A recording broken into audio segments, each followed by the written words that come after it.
Osama साहब रघुनाथपुर से पीछे हैं। ओसामा हार रहे हैं, ओसामा हार रहे हैं।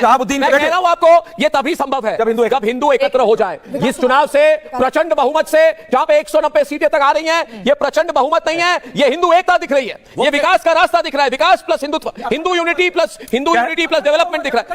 अखंड बहुमत है, ये विनय जी कह रहे हैं अखंड बहुमत है। अभी देखिए अभी देखिए ये 1 मिनट ऐश्वर्या, जब मैं आपको चुप रहने को बोलूं, आप जरा चुप बोला नहीं। आपकी उम्र मेरे से कम है, आपकी उम्र मेरे से कम है, आपकी एंथुसियाज्म मेरे से ज्यादा है, मेरी उम्र तुमसे ज्यादा है, मेरी उम्र तुमसे ज्यादा है। मेरी बात सुनो, 151 कंस्टिट्यूएंसीज है बिहार में, 151 यानी 151 कंस्टिट्यूएंसीज है बिहार में, जहां पे 5000 से कम मार्जिन से वोट जीते थी। ये बहुत बड़ा नंबर होता है किसी स्टेट के लिए। यानी कि इससे पता चलता है कि 2/3 बिहार की पॉलिटिकल मैप बहुत कॉम्पिटिटिव थी।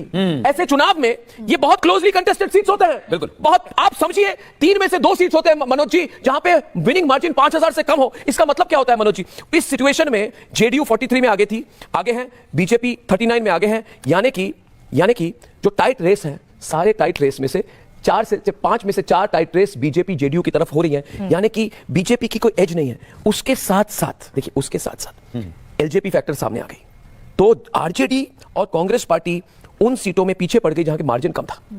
तो इसका मतलब होता है कुछ वोट कंसोलिडेशन हुआ है। क्या हुआ है? जहां पे सीटें कम मार्जिन से जीती जाती है, इस बार एनडीए की तरफ आ चुकी है। क्यों हुआ है मनोज जी? इसको पॉलिटिकली, आप तो दुबई वाले विश्लेषक नहीं है, आप भारत में रहते हैं ना, आप बिहार के हैं ना। ये दुबई वाले करते क्या, किस चैनल के साथ काम करते हैं, ये कौन है वो चैनल दुबई वालों के साथ काम क्यों करते हैं? इस पर हम बाद में इस पर इन्वेस्टिगेशन करेंगे। ये दुबई वाला एंगल, दुबई वाले लोग, मस्कट वाले लोग। जी बताइए मनोज। देखिए, जब भी क्या होता है कि मार्जिनल सीट होती है, जो भी उस स्टेट में जो भी पार्टी जीतती है वो मार्जिनल सीट उसमें कन्वर्ट हो जाता है। ये हमेशा का एक ट्रेंड रहा है, चाहे किसी भी स्टेट में जाए। जहां तक अभी जो दिख रहा है, इस तरह का प्रचंड बहुमत दिख रहा है, इसके अंदर में एक है जो हम लोग शुरू से बोलते थे कि जन स्वराज का कुछ 5% तक लेकर चले। अभी जैसे कुछ देर पहले मैंने देखा 3.5% तक आ गया था। तो 5% से जब भी ऊपर का प्रशांत किशोर का आता तो सबसे ज्यादा किसी को नुकसान होता, तो बीजेपी के लिए नुकसान होता। और जनता ने उनको कहा कि आप अपना जो करते थे समीक्षा वही करते रहिए, उससे नहीं रहिए। मैंने ऐश्वर्या से पूछा था, काफी उस पर विवाद भी हो रहा है, सोशल मीडिया पर भी टैग कर रहे हैं। मैंने बोला कि करागर सीट जो उनका जिला है, जिस जहां के हैं प्रशांत किशोर, उस सीट पे वो नहीं जीत रहे हैं। आप पूरे स्टेट की बात कर रहे हैं। तो मुद्दे विहीन विपक्ष को देखते हुए जहां इंडिया संगठित रूप से चुनाव लड़ा, तो ये एक बड़ी जीत है, ये संगठन की जीत है, मोदी की जीत है, नीतीश का चेहरा का जीता हुआ है। और वहां पे जो संगठित होकर काम कर रहे थे उसका वो अलग हुआ है। इस बार 190 पहुंच गया। ये क्या बात है?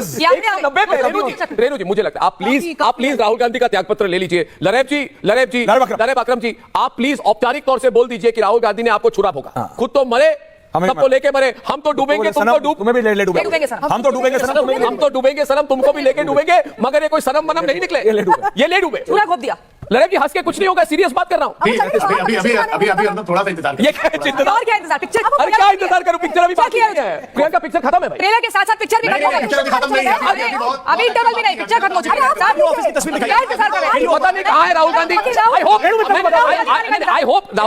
आई होप दिल्ली में है, तो अल्फाला यूनिवर्सिटी में तो नहीं गए सहानुभूति देने के लिए। हो सकता है राहुल गांधी की पार्टी कह चुकी है दिल्ली में। वहां भी दिखाते हैं। 3-4 दिन पहले वो विदेश चले गए, नीस को लेके लंदन गए, बहन भी चली गई न्यूयॉर्क। दोनों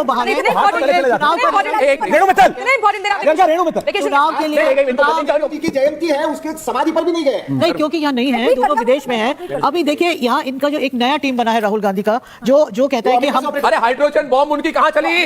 इन्होंने, कांग्रेस पार्टी ने तेजस्वी पर हाइड्रोजन बॉम्ब चला दी। बोलते ही रहते हैं, हाइड्रोजन बॉम्ब चला दिया। हाइड्रोजन की बात हो रही है। लरेब जी बोलिए, आपकी बात सुनना चाहता हूं मैं, आपकी बात मैं सुनना चाहता हूं। लरेब जी, आपको कहना होगा कि आपको बर्बाद करने की कोशिश पूरी तरह से राहुल गांधी ने की और आपके आत्मविश्वास को तोड़ दिया इन्होंने। अर्नब, ये बात सच नहीं है। राहुल गांधी ने कुछ बहुत इंपॉर्टेंट इश्यूज, एक मिनट, राहुल गांधी ने कुछ इंपॉर्टेंट इश्यूज रेज किए। किस तरह से फर्जी वोट डाले जा रहे थे, किस तरह से पूरा एक